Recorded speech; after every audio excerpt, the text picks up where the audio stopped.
Hey guys, it's Tammy Merhab Chavez here of Hollyweird Paranormal. Just a quick announcement before we head on into this spooky episode.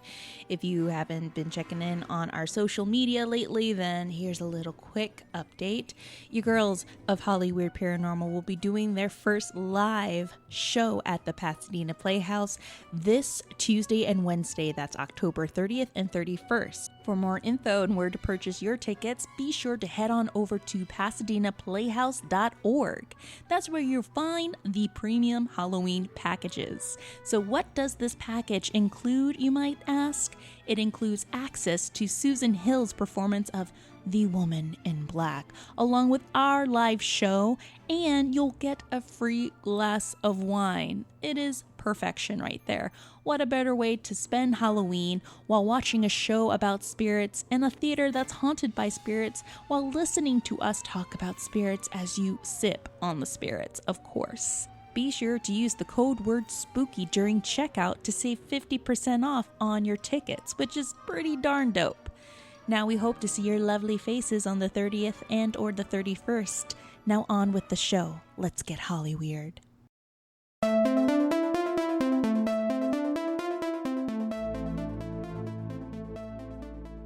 Working on a Hollywood film set could be kind of crazy, exciting, quick, but no one tells you at times it could get a little spooky. They say you can feel like you're in a different world while working on a film set, but you can feel like you're in a different vortex while working on a haunted one at that. On today's episode, we sit down with fashion and film makeup artist Calie Mazariego as we talk about our true haunted tales while working on a haunted film set. So it's last looks for the actors and the ghosts.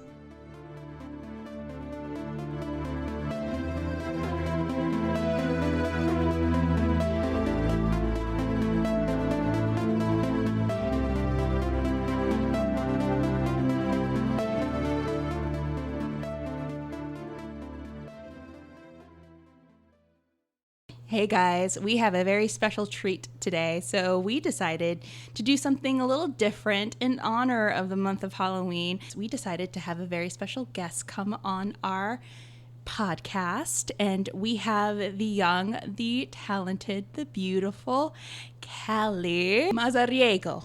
Or Riega.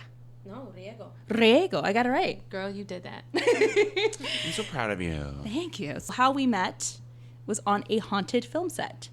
So today, guys, we are going to bring you some Hollyweird haunted film set tales. Damn. This isn't just one time we worked on a film set that was haunted. We worked on many film sets that were haunted because the company that we work with, the production company, Trapdoor Pictures, their genre of choice is horror. And every time they shop around for locations, all those locations are haunted. It gets to the point where I even ask them, the first question is what I ask is it haunted? Is the location that we're shooting at haunted? And always the response is yes. Ugh. I think that one of the director's prerequisites when trying to find a location or the location manager, whomever finds the places, I think the first question that they ask is this place haunted? Like, if it's not, okay, next. Oh Next. my God. No. So Calie and I are going to be sharing our tales on set. I know that she has another tale that happened in Portland, which was the another location of the feature film that we've been working on recently. And I couldn't go. Several months ago, I know I mentioned that I was working on a feature film set, and they were going to shoot in Portland, and I couldn't make it because of schedule restraints. But you went. And it turned out that they shot at a haunted location, which is awesome. But before we go into the tales, real quickly, what I'm going to do is turn the mic over to Calie. Calie, you want to introduce yourself to everyone listening? And on top of that, why don't you share with us your first paranormal experience or any paranormal experience you've had as part of this initiation into our podcast. And anything to scare Bryce. One of us. Oh One of us. Hey guys, my name is Calie Mazariego. I'm a makeup artist, hairstylist, MacGyver of all trades, based in LA. And yeah, I've seen some shit. seen, heard, felt, raised hairs from some shit. I guess my first experience with anything of the paranormal world, I'm not sure if it's considered paranormal, but I know it's clairvoyance. When I was really, really young, one of my first memories, any of my first memories that I could think of were surrounded in color. And as a kid, like I felt like crazy. Like I didn't understand why when I would feel certain feelings, I would see a certain color, or just thinking back on certain memories, I'd be like, oh, like that was an orange memory. And I'm like, what does orange mean to me in my life? Like, wow. That's weird. And I told my aunt about the colors once, and she was like, I don't know. She's an artistic little one. And like I thought I was just being artistic, and that was my artistic eye, and that was it. But as I got older and as I began to trust my intuition and what I was really feeling and what I know, it comes to be that I was seeing auras. Oh, wow. Auras in color. Interesting. A lot of auras like are in color, and people see that. Like they'll say, "Oh, your aura is like green or orange," which relates to chakra. You know, the chakras. Wow. I know orange is what I think is ground. No, red is grounded. Orange, I think, is the third or fourth chakra, which is like your stomach. I'm not sure. I could be wrong. What is purple? That's your seventh. That's your third eye. That's the highest chakra. That's insane that you just tell me this, because I haven't even like researched enough about it. But a lot of really important memories that I've had, like from my childhood, were surrounded in either violet or blue. Whoa. Blue is your creativity. Purple is the highest form. That's your third eye. So you have a very strong third eye. Damn. And you are creative. Bam. You draw. You're a makeup artist. You're a hairstylist. You're a true artist. Yeah. Of course, girl. Look at us learning things. It makes sense. Now, Calie and I met on a haunted film set. And we didn't know that this set was haunted. That was one of the things that I forgot to ask Justin, who was our producer and AD on this set, on this film, this little short film called The Babysitter Murders. And it was, I believe it was on the outskirts of downtown Los Angeles. It was off of Harvard Avenue. I believe that was the name of the street we shot at. But it was this... No, it was on, in the West Adams area. That's right. Yeah, that's it was right. on Harvard. And the house was a 2-story colonial white home. And it's set on this street with all these beautiful... homes that dated back to the 30s and 40s. A lot of craftsman-inspired homes. Lots of craftsman's. That one was a colonial. On the same street, there's also a Victorian. And I had no idea, but in this area, they're not allowed to change the outside or the insides of the homes, like structurally, because they're seen as landmarks. Oh, wow. Yeah, they're protected property in the city of Los Angeles. So our film was shot here on this street and at this specific house. And I believe that the house was at one point owned by a doctor and his family, and then it was donated to another... I think it was donated to a school, and then someone else purchased the house, and it was passed down to another one of their generation, and he uses it to rent out to other film sets and TV sets and commercials and stuff like that. Wow. I know, like, they filmed parts of a Halloween movie, Rob Zombie's Halloween, I think, was the interior of... they used that house for the interior of that film. Even non-horror films, like I know they used one of the rooms for Running with Scissors and for a couple of mystery shows. They did a Bob Dylan Christmas music video there. Okay, that's really so random. So I random. love it. Oh my God, yes. Well, it turned out that there were stories circulating around this film set of some weird noises and happenings that were occurring there. So a little a little tidbit about this company that we work with. It's a group of guys that I went to grad school with, and we went to Florida State. And they were in film school. I was in theater school getting my MFA in costume and technology. They were doing a thesis film. And surprise, surprise, the thesis film was set in a haunted plantation. Oh, God. It was like really a haunted plantation. Oh, that's so dope. It was dope. And what gets even crazier is we had 2 weeks to shoot it. I was there for a week, and we rented a bed and breakfast in the town of Monticello, Florida, because it was this town that we were shooting in outside of Tallahassee, and the bed and breakfast was haunted. Oh, my God. You know what? Girl. I mean, basically, isn't all of Florida haunted? Yeah, Like, let's just assume that. I think we can be safe in that assumption. Yeah.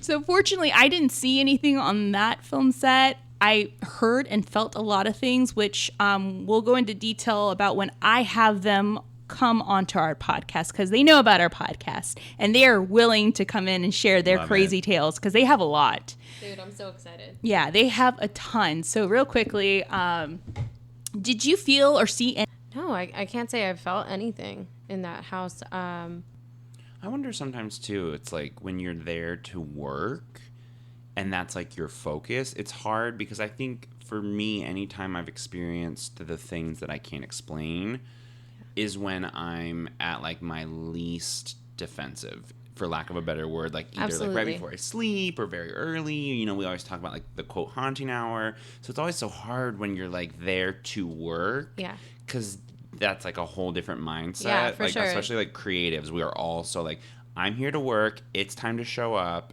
And like if something were happening, it's like it kind of goes over your head a little bit. 100% like, yeah, I'm busy. I'm doing makeup. Thank you. Right. Like, ghost, I'm cool. Like, Yeah. I gotta work. Gotta make this money. Yeah. Well, I think where we were stationed in was a very positive room, because a lot of people during the whole process of the film shoot would like to come into the room that we were stationed at. So we were stationed in a room that was like called the Pink Room, and it was both makeup and wardrobe. It was a good vibe room. It was a good vibe, because love people that. literally come into that room just to sit down and chill. Absolutely. Like, our production office was actually in the room next door, and our director and producer would oftentimes come into our green room, well, our hair and makeup and wardrobe room, just to sit and chill and just do paperwork. And like, you know, that's totally fine. Not like I gotta get my work done and I need my space. Yeah. Exactly. But it was in this room where they would come in, sit down, and share their tales. Right. So they would share stories with us about the strange happenings and occurrences that would happen after filming, and I think even before. So one of the crazy stories was this.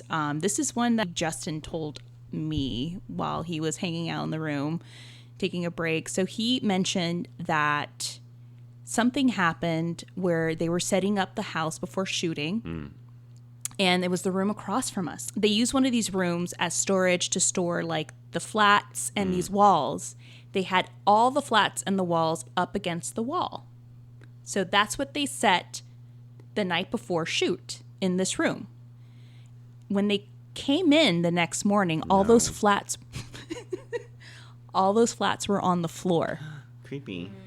All those flats were like laid out on the floor, and those are some heavy flats. Oh yeah, I remember you were telling me about these stories. Yeah. Things were just like moving, like going up and down. They were laid out. It wasn't like they had slid down on the floor. No, they were all laid down on the ground. Someone came in and just like, nope, they belong on the floor. No, that's not where walls go. And there was no explanation for it. They had no idea. They were even asking other people that were coming on set that morning. They're like, hey, bro, were you here last night? Were you here this morning early? Like, did you move this? No explanation. None. Ugh, that is the worst. And then I remember Justin told me another occurrence that happened with him. So someone had to spend the night in the house, and it always happens in every location of a shoot. Someone always has to stay the night on set, because there's thousands and thousands and thousands of dollars worth of equipment that's already set there, and this neighborhood was not a safe neighborhood at night. Plus, they didn't have a security guard at the time. That sounds like my actual nightmare job. Like, hey, we really need someone to stay on set. Like, oh my God, no, please. Oh, he'll soon regret it. So Justin had his like inflatable bed set up in the office on the second floor. Sure. So he was like, I'll stay and I'll like, you know, guard this house and its equipment. And it turns out that around 2 a.m. or 3 a.m. in the morning, he would wake up to what sounded like footsteps.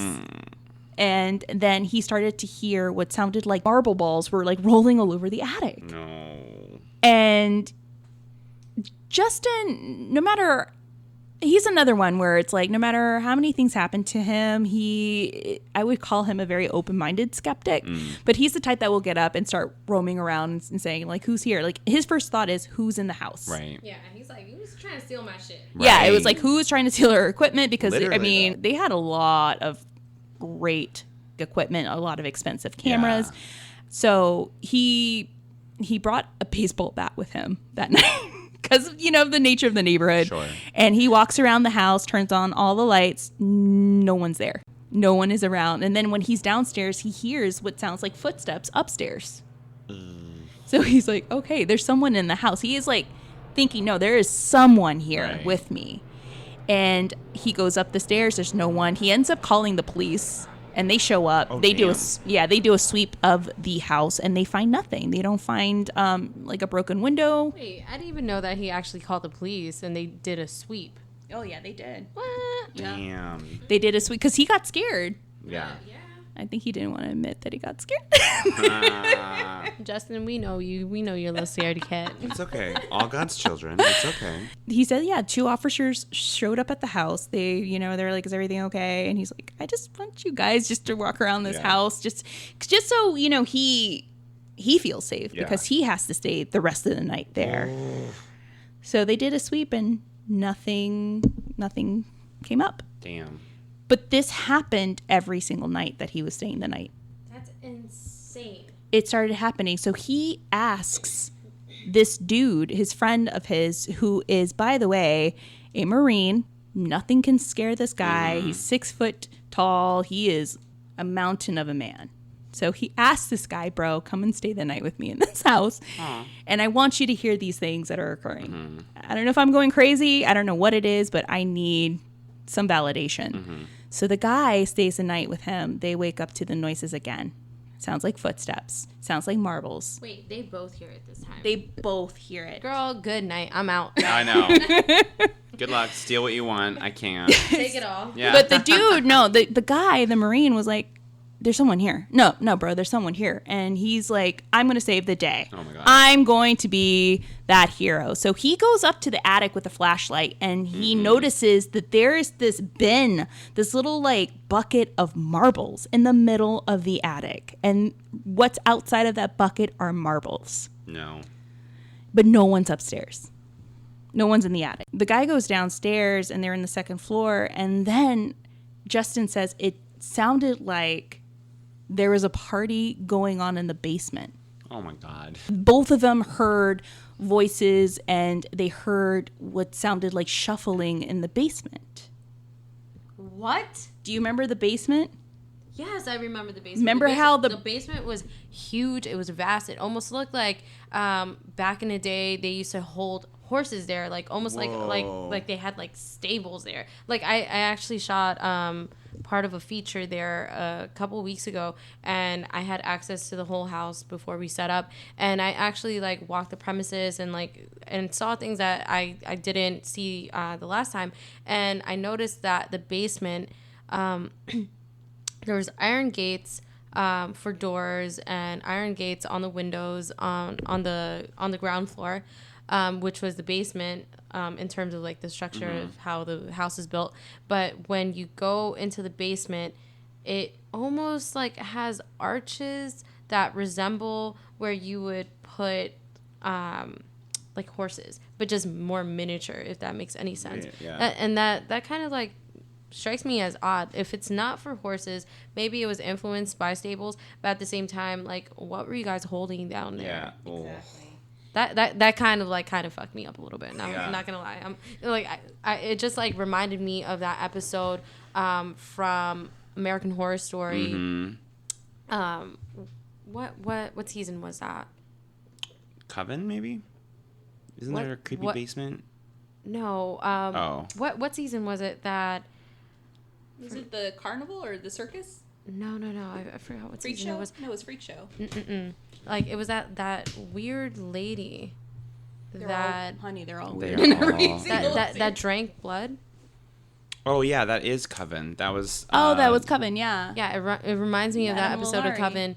Yeah. With Kathy Bates. And yeah, she, when puts the blood when on her. Kathy Bates like puts the dude in a animal mask. It was like animal head. Oh. It was the head of a it was a bull. Yeah, the head of a bull. She made a minotaur. Yeah. Yeah, like that basement almost resembled that like scene location. Yeah. And like it just brought me to a really weird place, and I was like, okay, I'm out. Bye. And it's super creepy whenever other people are like, oh yeah, I hear it too. Now it's not just you. Maybe you're tired or overworked or hearing whatever you're like wanting to hear, quote unquote. When other people hear the same thing, that is too much. Like, no. Like, they both heard the party. They both heard the marbles and the footsteps. Like, no. Is that too much, or does it make it enough for you to be validated? It's nice to have the validation, that's for sure. Like, at least you know you're not crazy. Right. But, like, then what's the alternative? Like, that it's actually happening. Like, oh, God, no. The craziest thing about the basement, remember, the basement caught on fire a year or two prior before we shot there. What? It was blocked off. In 2014, when we were shooting there, the basement was blocked off because of the fire. No one was allowed in and around the basement. That door was always closed. Damn. Yeah. But was it? It was, because I remember them putting a sign and tape in front of that door. No one's allowed in there because it was a hazard. I don't know. When I went there a couple weeks ago. Well, that was a couple of weeks. This was in 2014. True, but it did look still old. It didn't. Girl, maybe design choice, not mine. Right? They're like, we're gonna make it look still really shitty. Well, like, what? you know, in between now and 2014, we don't know what was, you know. Wait, what was shot there? Because Because that place is no one inhabits at home permanently. That place is just strictly for sets, and they leave it as the last set leaves it. Like, they don't. Yeah. Remember, we saw that big pentagram in that room. I think it was by the living room. No. Yeah, because they were shooting. Sure. They were shooting another horror short in that area, and they used one of the rooms, and they're like, yeah, it's about a group of teens trying to summon the demons. I'm like, oh, they did it in this room, obviously. Right. Yeah, there was like wax on the floor also. Oh, yeah. God. There you go. Yep. So they hear what sounds like a party, people's voices coming from the basement. And mind you, there's no one in the basement. There's no one allowed in the basement. And this Marine really wanted to go and venture the basement. And Justin's like, do not go in there. It is a hazard. Don't go in there. Right. So both of them did a mad sweep of the house, and they couldn't find anything. Ew. There was just no, reason behind like the noises, behind the footsteps, the marbles, what sounded like a party coming from the basement that was already blocked and blocked off. So that was his stories. Then, do you remember I think it was the set designer or the set dresser? She had experienced something too one night, but she was she was a set dresser, and I remember her and Justin were telling me this story. So one night she was setting up the living room for a scene, and this is after we all left. Mm-hmm. And it was Justin, Ryan, her, and it was just the three of them. Hannah Hurney. That one. Hey, yes. girl. Hey, girl. Hey, Love Hannah. your work. And it was just three of them at the house. They were setting up the living room for the next day. They were definitely going to pull an all-nighter for this scene. So she stays behind. Justin and Ryan go out to get pizza. Huh.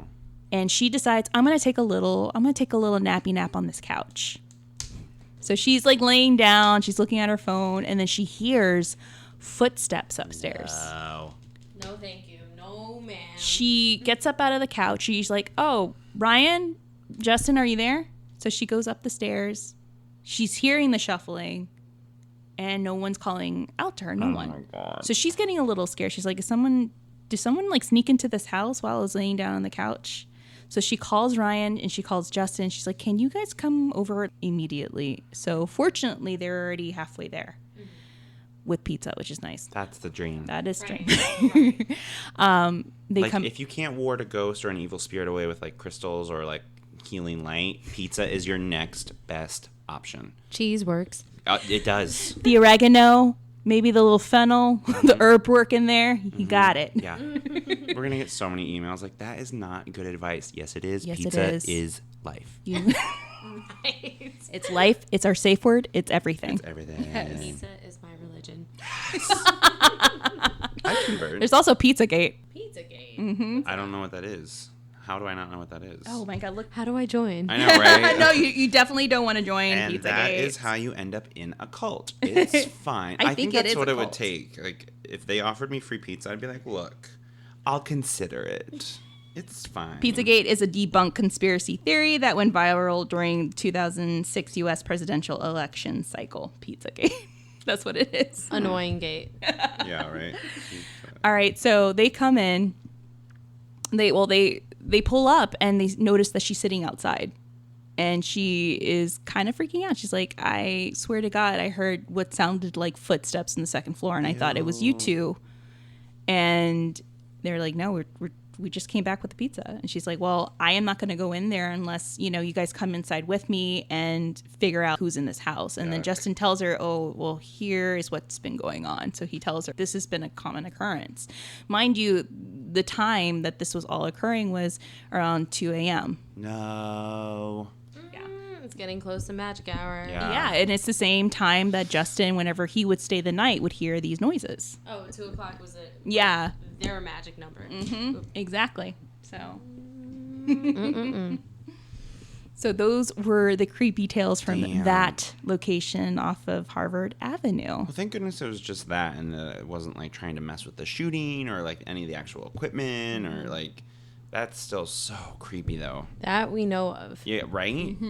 Well, I researched the house and nothing happened in the house. No, there's no murders, no deaths, nothing. It's just like what we mentioned before, Yeah. all these films coming in and out, all this energy that I'm sure like the wood in the floor and the walls are absorbing. Yeah. Lord knows what is left behind and Yeah. what energy is manifesting there. Absolutely.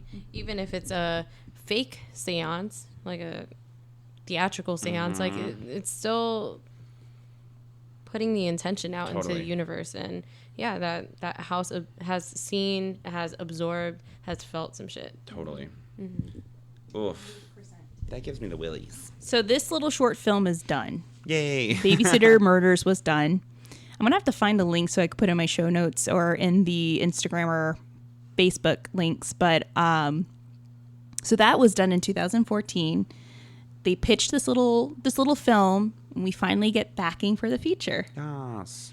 So we got the backing for the feature. So now it's a big people film. It is going to be a very big film, and it is a big film because they cast Jacob Elordi from The Kissing Booth, and then they also cast Clancy Brown of Pet Sematary 2. Whoa. And those are some big names. And the first location that we're shooting at is an old Victorian town outside of Glendale. And it's just a collection of old Victorian homes. It's in Montecito Heights. It's called the Heritage Museum. Heritage Square. Heritage Square Do Museum. people live there, or it's just for like filming location type? It's not buildings? even specifically only for filming location. Like it's a museum, if you will, wow. of all these Victorian houses that they preserved a couple of years back. That were supposed to be leveled off. Some of them were found in Pasadena. Some of them were found in downtown LA before they restructured the city to be what it is now.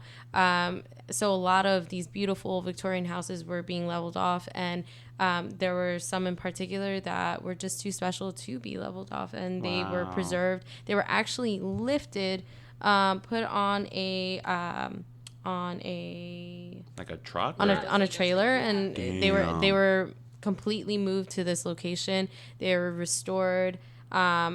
Like all of the a lot of the original furniture is still in those houses. Holy and cow. Yeah, they're not able to modernize them at all. Sure. And now they're for people's viewing. Wow. Yeah. That's so cool. Yeah, it's so dope. I love that you can just let's just move a house. No big deal. What? What? Let's just scrape it from the bottom. Yeah, just, right. Throw it on. Just put that up in Glendale. So simple. Yeah. So there was a collection of homes on this land, and especially a church. And I believe it was like a pharmacy, like a shop. Oh my God, yeah, there was a chapel, there was a pharmacy there. Mm-hmm. Yeah. I mean, it looked like a little village, and there was even like a garden with like flowers and vegetables that were being grown. There was totally a bunch of chickens there, just saying. That's so random. Like random ass chickens just like walking around, just chilling, like, hey, we're here, we're cool, bye. And then a bunch of cats. The cats are so fucking sweet. So sweet. So random. Right. Dead. They were perfect because in between takes we would go chill with the cats and the chickens on this property. Definitely. But what I noticed too about the homes and even that little pharmacy, they collected a lot of antiques.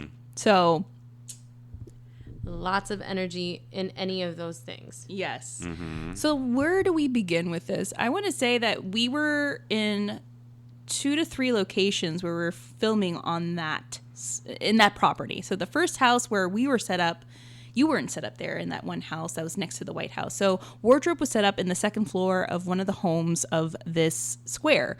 And it was one of the most elaborate homes, and it looked a bit creepy because of the color palette of the exterior of it. But from my research before setting foot on this property, of course, I was going to do research on Heritage Square. And it turned out that there was a paranormal team that investigated those houses on that property, and they collected a lot of evidence. Yeah. So based on their evidence, in this particular home where wardrobe was stationed, they collected what sounded like EVPs of children laughing on the second floor. There were even claims that people saw 2 little girls dressed in white. They even claimed that one of the, I guess, women that used to live in that house would appear in the windows at night. That's terrifying. And she was always dressed in white. But other than that, like, there was no negative vibes in that house. But then we had our production office, our PO, stationed in the White House next door. And that house looked very innocent. But a lot of people claimed that there's a lot of bad juju. And in the paranormal investigations that they did in that house, they had a lot of EVPs that said, get out, get the fuck out, leave, and whatnot. And I know that you felt some stuff in that White House as well. Yeah, I definitely felt some stuff in that White House in particular. That was one of our restroom locations. And girl, I always got to go. So I was there multiple times. I feel. And every single time that I was in there, like, I would walk into the house, everything would be fine, wouldn't feel a vibe. But the second I would turn the corner and go into this really small, it's a powder room, I would just immediately feel like my equilibrium was off. Whoa. Like, I feel like I would have like almost like a bout of vertigo. Like I like at times, like, I would hold on to the side of the wall because it felt like I was slipping to one side, like tilting on one side. It was just like the weirdest situation, and it would almost like make me like question what I was feeling, like, or I don't know, it would bring the hypochondriac out of me, and I'd be like, oh my God, like, I'm sick, my sugar's low, like, what's happening? Yeah. And I would just like pee and get out of there and just like leave. And I'm like, okay, maybe that was like a fluke, like that was like an accident. Who knows? Like, maybe I'm just feeling weird today. But it kept on happening day after day. It didn't just stop from that one happening from one singular time that I went during the day. It kept on happening throughout the day, and then the other subsequent days, and I just knew what I was feeling was real. Like after that, yeah. Man. Everyone felt the same way. I didn't feel anything off when I would use the restroom in there, but I know that whoever was in the PO office, they felt like a weird vibe in that room. And I know that people had the same experience that you had whenever they would go in and out of that house. But that bathroom in particular, though, like there was just something very, very odd. Like I think that just being in that tilted mode, like it just makes you confused. Like, I can't explain it more than that. maybe the house wasn't balanced. Maybe it wasn't leveled properly. That could be another, It's I really... looked at the floor, though. Yeah. I looked at the floor, like, because you can expect, like, things to be, Yeah. like, a little bit off, like, when it's a really old home. And, yeah, duh, they, like, picked it up and they moved it to a completely different Yeah. location. But, like, I couldn't see anything out of the ordinary. It just was so off. It gets worse in another house that you experienced a lot of weird things, and other people experienced weird things as well. So it was the octagon house. So there is a house that looked like an octagon, and we were shooting the second installment of the anthology in that house, and we were set in that house for an entire week, and a lot of people were claiming like they felt nauseous in this house. Girl, I take it a step further, and I could vouch for myself, and I could vouch for my roommate, who is also the producer of this film. She had a similar experience to mine, but I'm going to talk about mine. So the second I walked into that house, I started to feel like the house was like almost like swaying, like just ever so slightly back and forth. And I'm just like, oh, okay, that's weird. And then I start to think like, oh my gosh, like maybe I really am sick. Like maybe my sugar level is really off or something. Yeah. So I go to have a snack, drink some water, and I'm like, okay, I'm feeling better. I think I'm rocking out. I go back in the house, and the same exact thing happens. Weird. And I'm like, okay, this is really odd. So I feel so uncomfortable from this swaying kind of feeling that I have to sit down. So I'm sitting down, and I keep feeling that feeling. And I'm just like, dude, this is really, really off. Yeah. And at the time, like, I'm just so in my head about my health that I'm not even considering that it's the actual house and that there's probably some paranormal activity or some just energy manifesting there that I just can't explain at the time. And yeah, like it wasn't a mistake. It wasn't an accident. It wasn't like me fucked up in the head, because my roommate, who has no experience with this, like, Oh, wow. like with anything of the paranormal world, or doesn't particularly even care or believe in it, she said the same exact thing. She was like, I felt like the place was like swaying back and forth like we were on a boat. And I'm like, girl, I felt the same thing. And I was like, did you feel any type of nausea also? And she's like slightly. I had to sit down most of the time. Whoa. And I'm like, I remember her sitting down. yeah. The majority of the time. Yeah, granted, we were sitting down on the staircase because we were near a monitor, and we were just like at Video Village, like witnessing everything that was happening. But it was a little bit for what we were doing, and a little bit because we were feeling like shit. Yeah, that's so creepy that it was affecting you both in such a similar way, that you were experiencing the same, like, external impetus. Like, that's super creepy. Yeah, absolutely. And it's not something that we discussed that day. Like, we didn't even discuss it months after. Well, now it is months after. Right. Like, I asked her actually, like, 2 days ago. I was like, did you experience anything odd there? And she's like, absolutely. Whoa. I felt A, B, C, and D. And I'm like, girl, I didn't even have to tell you my experience for it to mimic exactly what I was feeling. Like, it's not wrong. That's so crazy. It was very, very crazy. And other people had the same experience too. Some people even had to like leave the house. Yeah. And even Ryan felt the same way. The director felt the same way. And he mentioned something about a bathroom in there, and people didn't like going in and out of that bathroom. They didn't like passing the bathroom to go to the kitchen. they avoided it. They were like, there's something off about that bathroom. It's so interesting because, so wait, I'm sorry, was this octagon house, this wasn't part of the historical village? It was. See, okay, that's what is like so crazy, is that in some ways it's like mimicking locations that are haunted, but it's not the original location. So you've moved the home or the building itself.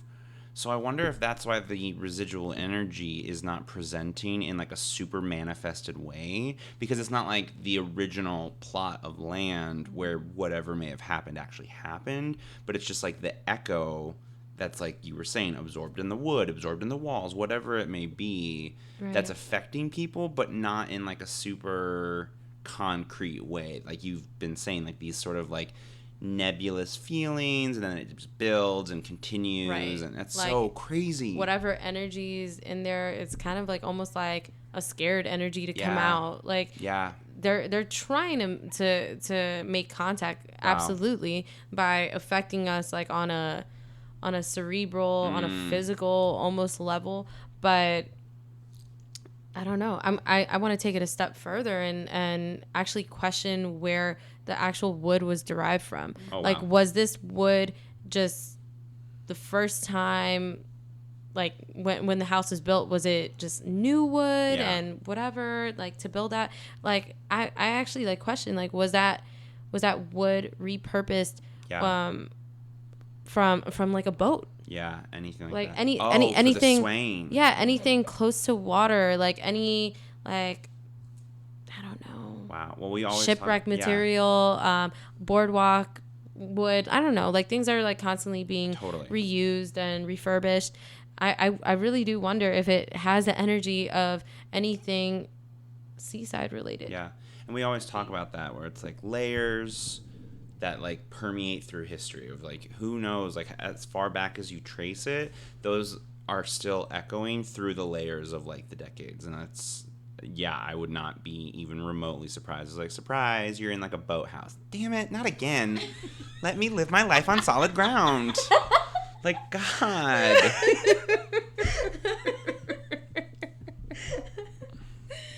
Damn it. I know, yeah. Not again. I looked into the history of the house, and from what I researched, the house belonged to a family, and it was passed down for many, many years. Wow. And it was, a home, and I think, like, whoever were the last descendants were like, no, we're going to donate it to the city. That's really cool. Yeah. But families did live in the house, but there's no talk of like anyone seeing a specific entity or anything negative. It's just for some reason that house is off, but maybe that house had a life of its own, and maybe, with the transition, like you mentioned before, Bryce, like the transportation of the house was swaying. Who knows? Like maybe it was like. Okay, I did not even think about that, but the swing of the house, like maybe it's not even seaside related at all, like. Mm-hmm. Just the actual movement. Yeah, just the actual movement of it. Maybe, okay, this is just me projecting, but maybe, like, whatever energy that resides there is just trying to make others feel what it felt during, like, the traumatic move. Because whatever way you slice it, it's traumatic to whatever resides there. Yeah. Mm-hmm. Disney's Smart House. Coming to a theater near you. It's true. Like, people claim that houses have an energy. It has they have a life of their own.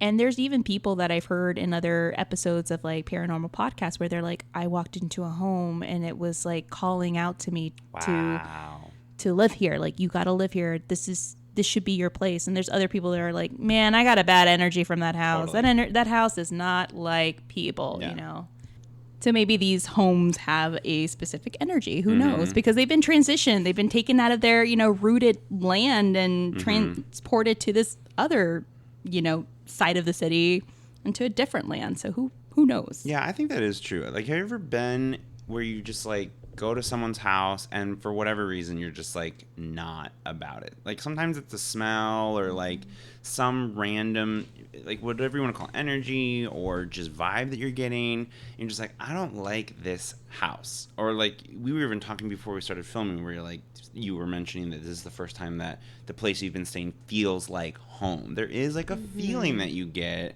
whatever that may be. I certainly don't know, but it's just like, I would definitely buy that if it is feeling off, that then you're picking up on that like weird vibration or whatever it is. Possibly. It's also what you bring to it as well. Always. There have been Always, some always, homes always. where I've had friends who've gone in and done some renovations, and it's like you can walk in and feel the love that they put into that house. Absolutely. And it seems like in some way, whenever I would walk into a house and that's been renovated, I get one of two things. I get a sense of relief. Clean exhale. Exhale. Yes. And other times it's more like, what the fuck is happening? What are you doing? Which leads me to the house that we were stationed in, where Wardrobe was stationed in. And Calie and I had experienced some things on a Snapchat app. Oh, right. Yeah. So when we... Girl. So when we loaded into the house, when we loaded into this house, and this is the house that looked kind of creepy, but this was the house that I felt a lot of like interesting vibes. It was for the most part positive, but in the very first night or in the morning when we were loading in, I felt like people were watching us, and I felt the house in shock because the house was being prepped for a scene. The interior of it was being prepped for a big scene. And we were moving around furniture. They were moving rugs. They were moving in other pieces. And you could feel like you're being watched. And you could feel... I personally felt like the house was saying, what the hell are you doing? And when you work in film sets, especially my husband, he works on set where he works for a company where they have to go on location and cover the floor with cardboard. They have to block off certain rooms because a lot of times these production companies rent these big elaborate homes or condos or buildings. And a lot of times these buildings or these homes have expensive wooden floors or expensive paintings. And they rent them out to these productions, and they have a list of rules. So they're like, you can't come in here and shoot in this particular area, but you can, shoot in this area, but this area has to be protected because there's a lot of people walking in and out and bringing a lot of heavy equipment. So in this case, I didn't see them covering any floors. And I noticed that, they were moving a lot of very delicate items in and around this house. But, from what my research stated, the second floor had a lot of activity. I didn't feel anything off in that floor, but I felt that I was being observed. Wow. That I was being watched. And there are times where I was by myself in that house, especially on the second floor, when I had to do alterations or I was just going over notes. I just had this feeling. I would always turn around and look at the doorway. Like, I always felt like something was watching me, like kind of peeking its head out. I always state, hey, like, I'm cool. We're cool. I'm here doing some work. I don't mean any disrespect or harm. And I think for the most part, whatever was there felt comfortable with me being there. So when I was there by myself, I decided to be the bold paranormal investigator by using the Snapchat app.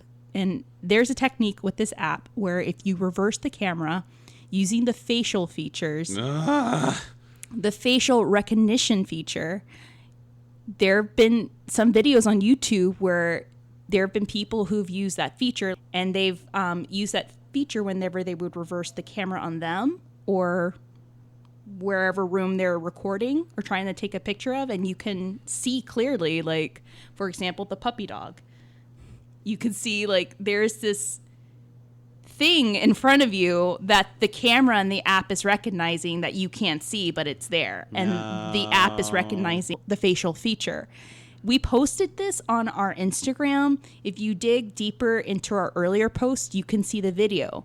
So there is this one area that I was collecting a lot of those types of videos where at one point I would tell it, if you're here, can you stand in front of this camera?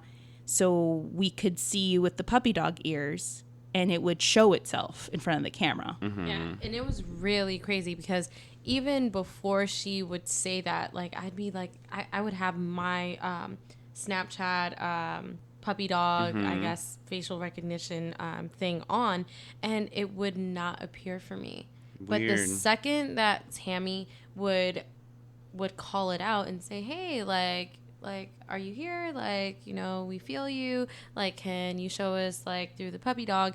It would appear, like, right after she would say it. Like, and it wouldn't interrupt her. It wouldn't show itself before. It would show up right at the second that she would ask politely. Damn. So, like, that truly gives me some type of belief that this is actually what it was. Because she even tried it on my phone, and it wouldn't work with me calling it out, but it would only work with Tammy. And I think it's because Tammy came in with such a respectful vibe and just honored its presence, as opposed to being scared of it. Yeah. And it would show itself to Tammy. It would manifest itself with Tammy, and that was super cool.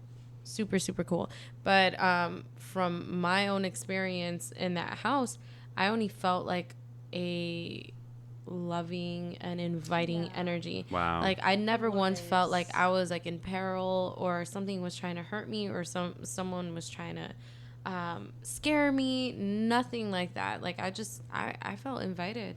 I did too. I really did too. And that was one of the things that I researched in the house that the paranormal team collected. They collected EVPs that said, stay, please don't go, stop them from leaving. Aww.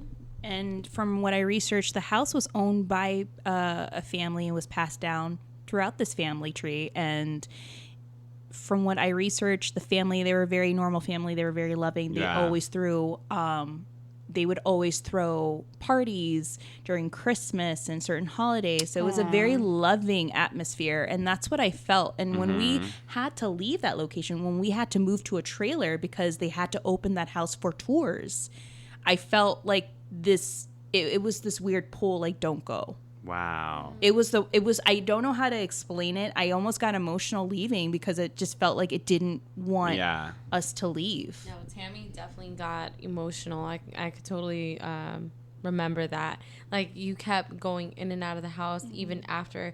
Like, I think you were saying that, like, oh, I'm gonna dummy check. It's like, no, like, you want to linger there a lot longer.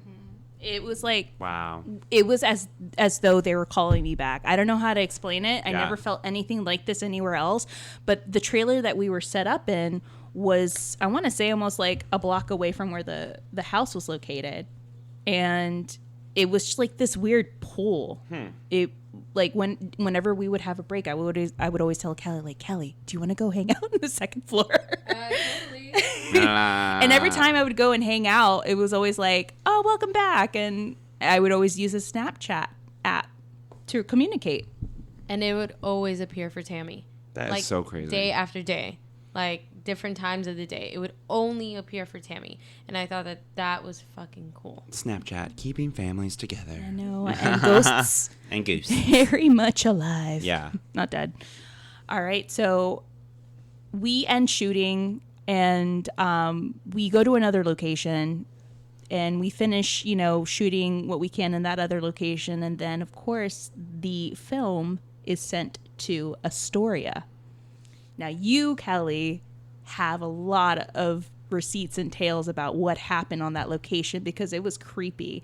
Now, I couldn't go because of schedule restraints that I had here in LA. So I hired a girl to head wardrobe there, and she was really cool. And she felt and seen and heard some stuff that she couldn't explain. And you did too. Yeah. So you want to tell us about that? So another installment of the anthology film was set in Astoria, Oregon. And a little history about Astoria. It's a seaside, really sleepy town, and a lot of movies were filmed there. Well, a lot of cult favorite movies like Free Willy, woohoo! Oh yeah, 90s baby. Yes. Yes. Free Willy, The Goonies. They're known for their Goonies exteriors being shot in Astoria. and a couple other films were shot there also. But yeah, like this town, it's like one of the oldest seaside towns on the West Coast. And I don't know, like it just seemed like there was something missing from the town in terms of like bringing it to an energetic place that I'm like, oh, I totally want to go back. There's just a disparity. I can't put my finger on it. The people there, they were excited to have like people from LA out there, people from Portland, stationed there shooting a movie. But then again, there was a bunch of locals that were almost like characters like in a horror film. Like they almost didn't want you there. Weird. They wouldn't say anything, but they would give you looks. They would spy on you. They would appear in certain places, and I'm just like, right. I don't know how I feel about it, but whatever. But yeah, this particular town has a really old Victorian home that has been there since the beginning of Astoria. Captain Flavel and his family, they owned a Victorian. It's a 3-story Victorian? 3-story, yeah. And this family, they were very much so secluded in this home. So he had a tower at the top, Captain Flavel, where he would see his fleet of boats coming in, docking in. Well, is that a term? Sure. Yeah.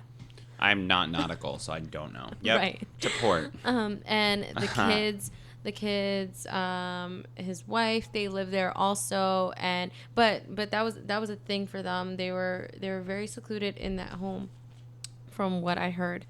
And this home in particular is just so incredibly beautiful. Like there's so many different rooms there, and like it was just configured so comfortably, like to fit however many people live there. And it was kept original. Everything is original in that home. Whoa. So they have clothing that the Flavel family would wear. They had furniture that the Flavel family owned. The bathroom, there's this one particular bathroom that was on the second floor. I can never forget it. The tub was a tin tub. The sink, marble, beautiful, like one-piece marble sink vanity thing.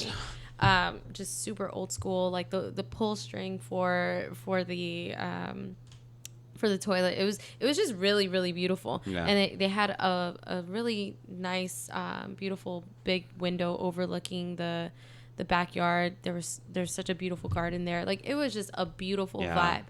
But there was something about that bathroom that would always draw me in between takes. I kind of am a wanderer anyway. Why is it always in bathrooms? Yeah, that is very specific. Why? I wonder. I have no idea why. Maybe because you're vulnerable in a way. You know what I mean? Like, not in like a creepy way, but just like your defenses are down. Like, right. Literally, quote unquote. Oh, I'm thinking like, oh, I'm vulnerable. Like, my pants are down. Yeah, right? Literally. But like, literally. Goes like, yeah, I'm going to see what's up. No. No, this room would always make me wander back to it because there was always this weird haze in there. And it's not like we had a haze maker on the second floor or there was any like haze coming up from the first floor where we were shooting, but it was always centered in that room. Oh, God. And I went in there all the time and it was always there, and it would become like inexplicably cold in there. I couldn't say that like I felt like a negative entity there or anything like that, but I absolutely felt like there was something there. There was an energy lingering there, an energy wanting to be seen and felt.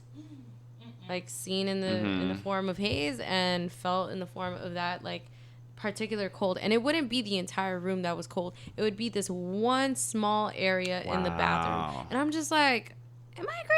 Like, okay, like, let me go back outside, get my little snack, get my little water, and like recoup. Yeah. And then I would come back in there, and that same particular place, like that small area would always be cold. And it wasn't freezing cold, like, but it was definitely enough to notice. Yeah, enough to notice. It was just like, it was a little off for me. But since like working with Tammy and just realizing that what I'm feeling is real, like I just started to communicate and say like, hey, like I feel you, like I know that you're here, like if you want to communicate with me, like go ahead, I'm open, I'm respectful of you, cool. And it just would never happen. It was weird. I couldn't explain it. Yeah.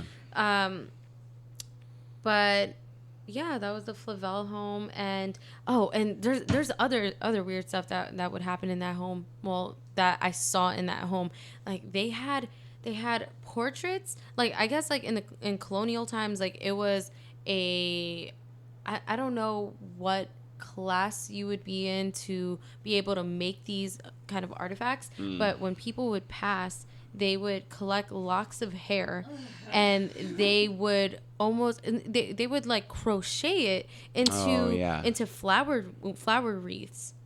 Like, I don't know if it's crocheted or what. That is just asking to be haunted. Yeah, like, it's just so weird. Like, first of all, you're like collecting it from like a person who's deceased. So like that's a little like intrusive already. Yeah. But then like you're making art out of it and like putting it on the wall. Like I get it, commemorative thing, but like at the same time, girl, bye. No thanks. That is super weird. Like it's super weird, but also really fucking beautiful because from a distance, like I saw it and I was like, that's a damn beautiful wreath. I wonder how old it is because this is an old home. And as I was looking closer, I'm like, well, shit, that looks like hair. Ugh. No. Yeah, it was definitely hair, and it was a bunch of different colored hair. So that makes me feel like it was different people that they collected it from. I don't know if it's all from the Flavel family or what the case was, but I know that was one of the original Flavel belongings that were in that house. And part of the history of that home also is that it hasn't been publicized, like the inside, like it hasn't been documented really for like a mass majority of people to see if they're not in Astoria, Oregon. Wow. Because like it is a museum and people are able to tour it, but people aren't able to touch and especially shoot a movie there, like move things around, like, and we did all the above. Like we were the first like film crew to ever amazing shoot anything in that home. So you know there was some stuff going on there, but I can't say for myself that it was anything negative. But the wardrobe designer on that set, her name was Savannah. Savannah and Aaron, that was her assistant. They actually they saw and felt some shit there. So in their I missed it. I could have experienced this. Damn it, man! I'm sorry. You were there in spirit. Literally. Right. Literally. Tammy's like, hey girl, I love a misty bathroom. Like, get out. Like, girl, bye. Go back to LA. Yeah. No, so Savannah and Aaron, they also concur that there was some energy going on there. Savannah's very open to the paranormal, like clairvoyance world. And her and Aaron, they said that they were just there in between takes, like minding their own business, like just like on their phone or like sewing something, who knows. And all of a sudden the shutters start like opening and closing really, really slightly, but they heard it and they saw it, and then the light started flickering. Oh God. I'm like, girl, don't tell me that. Right? Just let me live in peace. Like, live in my little cold bathroom. Like, it's fine. Yeah. So yeah, like that's a scope of their experience. Wow. But that house is just particularly special. Like something about it, it just drew me to want to explore more in there. Yeah, that's amazing. Yeah. I loved it, and it wasn't a threatening like vibe at all, which I really, really dug. Cause girl, bye. I don't care who you are, how cool you are. I'm out. If you want to hurt me, goodbye. Yes. But no, it was really cool. That's so nice that it was like just trying to make itself known, but not in like a malicious way. Right. That's nice. I didn't even think to do the Snapchat puppy dog, but Yeah. it was cool either way. Yeah. Oh, Yeah. man.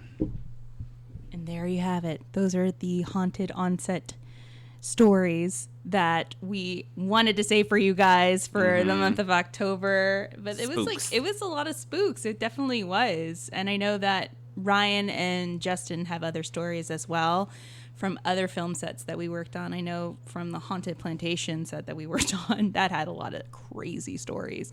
And I definitely want to save those for another episode when we have them on board as our special guest as well. Love. So, guys, that is the end of our episode. If you ever worked on a film set, especially a haunted one, please send that our way at hollyweirdparanormal at gmail.com. But don't think that we are going to end this episode without, giving a shout out to our spiritual bays of the week. And we have two. We have one. One is the JSYK podcast. Hi. So they're a podcast with hosts Chris, Drew, Jess, Wynn, and Jim. They take an in-depth look at movies, TV, and anything else streaming on the web. They're a sweet group of guys, and they're so awesome on Twitter and Instagram. Thank you guys so much for all the shout-outs and tweets and stuff. They're awesome. The second is Ghoul on Ghoul Podcast. Hi. So they are a comedy podcast by ghouls for ghouls. Hosts Amanda and Sarah plumb the depths of supernatural and the sexually deviant ghosts. Delicious. I know, very delicious. They're very sweet, especially on Instagram. Guys, go check them out. They're the JSYK Podcast and Ghoul on Ghoul Podcast. And of course, guys, if you love Hollyweird Paranormal and you want to show us some love, please don't forget to rate, subscribe, and give us a review on Apple iTunes. It really helps us out a lot, and it gives us, a little more visibility on the web. Can't get enough of Hollyweird Paranormal, then stalk us on Instagram and Facebook at Hollyweird Paranormal and Twitter at HWP Podcast. Have a story that you're dying to share, no pun intended. Pun. Pun. Then email us at hollyweirdparanormal at gmail.com. Catch up with our current and past episodes on blueberry.com, Apple Podcasts, Google Podcasts, Stitcher, SoundCloud, Google Play, CastBox, Player FM, and El Spotify, of course. Everywhere. We are. Till next time, guys. And Bryce, do you have anything you want to say? Just stay out of those cold bathrooms, y'all. Big thank you to Calie. Yes, thank you so much for taking the time out to share your crazy tales. Calie, do you have anything you want to say? I just want to say how thankful I am that you guys even thought of having me on your amazing podcast. I'm so proud of y'all. And yeah, I hope you enjoyed my content. Yeah, that was really fun. Thank you so much for being here. Thanks, Booze. And before we leave, guys, another side note, we are going to have another drawing for our tickets for our live show at the Pasadena Playhouse. I almost forgot about this little tidbit, this major tidbit. So remember, guys, that we will be posting some more drawings on our social media. So make sure you're submitting your name into our Instagram or Facebook or Twitter. So by the end of the week, we can definitely pull the name out of our hat so you can win a pair of tickets to not only see us live, but to also see Susan Hill's The Woman in Black at Pasadena Playhouse on October the 31st. And not to mention, you will get a live show of Hollyweird Paranormal, followed by wine time. You guys get to chill with us, drink some wine with us, and take pictures with us, of course, which will be really, really fun. So you don't want to miss that if you live in and around the LA area. You definitely want to submit your name for this drawing. All right, now we can officially get off the air now. Bye. All right, bye guys. Stay Hollyweird. Bye.